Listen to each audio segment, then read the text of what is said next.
Well, I'm about to make some bread. I just kind of looked up a recipe, one of Mom's favorite way to use that meats food. Anyways, and I was digging out all the ingredients.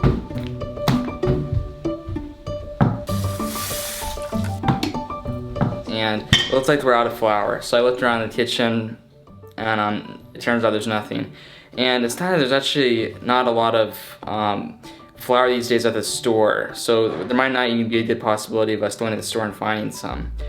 But I remember a long time ago, we stored some flour, a bunch of wheat berries, actually in a big bucket in a storage unit that we have around town somewhere.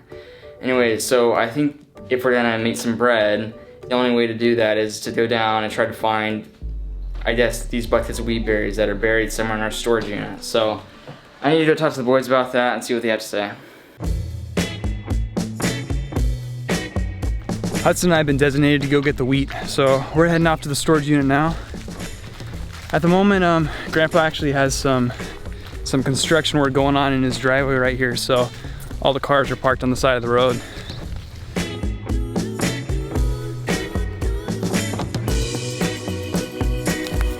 I haven't been to the storage unit in a long time, so I forget how far away it is. Hudson, do you remember? About 15 minutes away. 15 minutes? Honestly, anything to get out of the house, a little change of scenery, this is great. I love an excuse to escape the confines of home quarantine, so it should be good. And you know, there's nothing like freshly made bread, so that's another bonus with this. It's gonna be good. So we've never had a permanent house here in the States, and so we've always just had a storage unit that we keep all of our stuff in. And it's just up the road a ways here, so that's where we're headed at the moment. So the story of how we got this wheat is actually kind of funny. You see, this was about 5 years ago, and we happened to be in the States during this time, and my grandpa was out garage sailing. And this was back, you guys remember when we used to garage sale, back before coronavirus, when people actually get out and socialize and stuff? Yeah. Well, it was around that time, and so my grandpa was out garage sailing. He loved to do that. And he stumbled across this gold mine, barrels and barrels of wheat berries.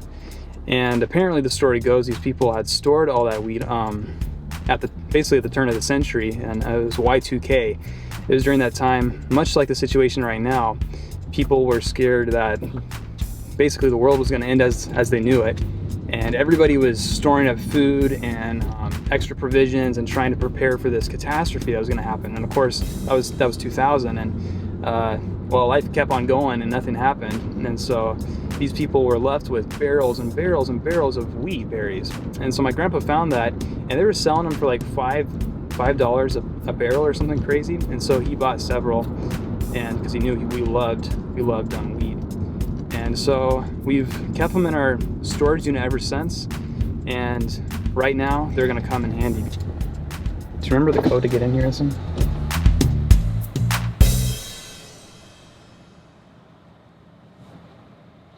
Having problems? We're running into some technical difficulties. I'll just give it a moment. I pressed it, and I didn't want to do anything, and then I pressed it the wrong one, and it beeped, and so now I have to, I'm not sure how to go back.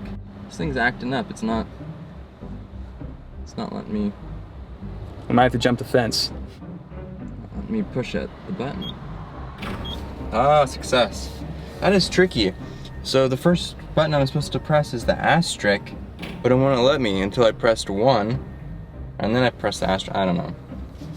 Well, we made it here anyway. What matters Good job, is that Hudson. we got through. Crack the code. Wheat, here we come. All right, let's go get some wheat. Now, which one of these is ours? I thought it was a big, bulky lock, but maybe not.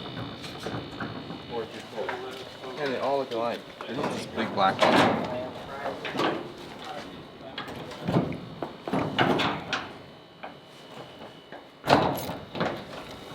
Hey, I was just gonna ask, we're here at the storage unit and we forgot what number our unit is.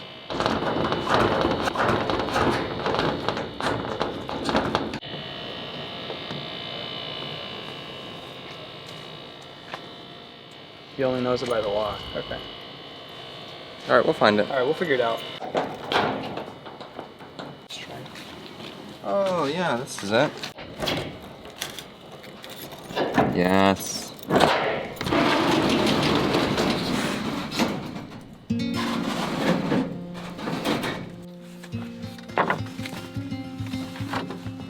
It's deep back there somewhere. Hudson's gonna find it here in a minute.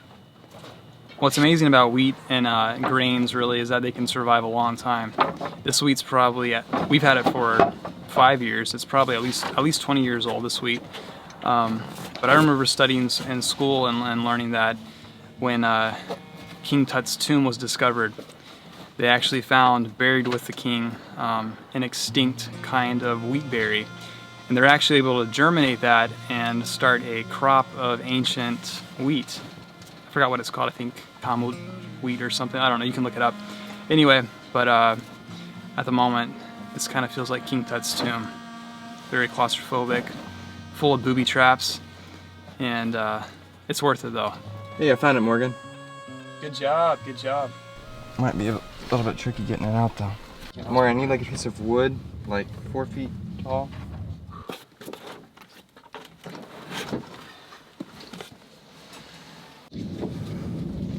We need something to put underneath this box that'll support the box as soon as I take the weed out, because there's An avalanche is gonna fall down. Yeah, pretty much. Gotcha. It's just like in Indiana Jones. Oh man. I remember this. This is actually an old rice hat from one of our adventures on the high seas on our ship, the Chindarwasi. We use this to keep the sun off our face. 1, 2, 3. Pretty Yeah, nice. there we go. Well done, Edson. Well done.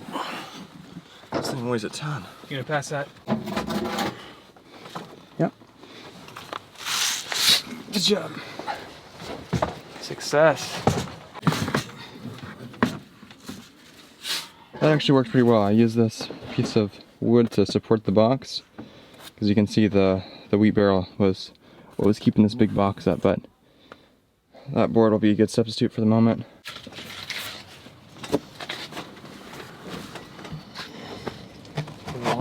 Yeah. All right, let's go.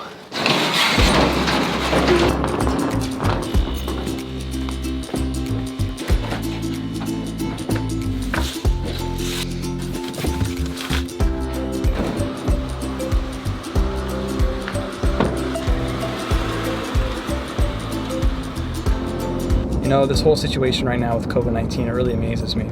It's pretty amusing in a sense, because here we are living in America, one of the most affluent countries in the world, and we're used to having all the resources at our fingertips and in mass amounts. So for once, and this is probably for many people, this is the first time in their lives that they've gone without, and resources are slim, and they're having to cut down on things. And even basic necessities like toilet paper and flour are not stocked on the shelves. But this situation really reminds me of my childhood. My family, we lived for so many years off the grid in remote locations, far away from stores and hospitals, and so we had to learn to trust God. And we would buy in bulk, and every three months or so, a helicopter would fly in, loaded down with groceries, and then that would have to last to the next flight. And those years were really good, because God taught us all about His faithfulness. I remember times where we were down to the barrel, so to speak, whether that was running low on toilet paper or even just food sometimes. I remember there's a couple times where we were down to pretty much just rice and beans for the most part, those last few days waiting for another supply flight. But God never let us go hungry. He always provided for us. I remember another thing that we had to rely on daily for Him was just rain. We actually, for many years, we relied on header tanks and rainwater to flush our toilets and do our laundry. And so just those basic necessities, daily having to rely upon God for those things, it really taught us all about His faithfulness, because we serve a God who is faithful, and He provides for our needs, and oftentimes blesses us in so many ways that we don't even deserve. And so the situation right now with the coronavirus, it's tough, but I think it's good, because for many people, it's teaching them to rely on God. So often our dependence is on just material things. We're dependent on even things like toilet paper. And so in seasons like this, where we're having to cut back, we're having to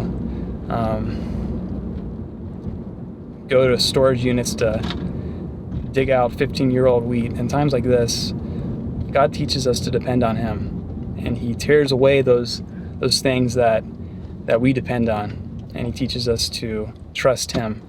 And so there's a lot to be learned from this season. And yeah, it takes me back to the days growing up in the jungle.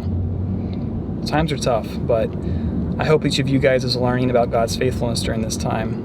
He provides for each of us, and He knows what we need, and we can take stock in that and stay encouraged because of that.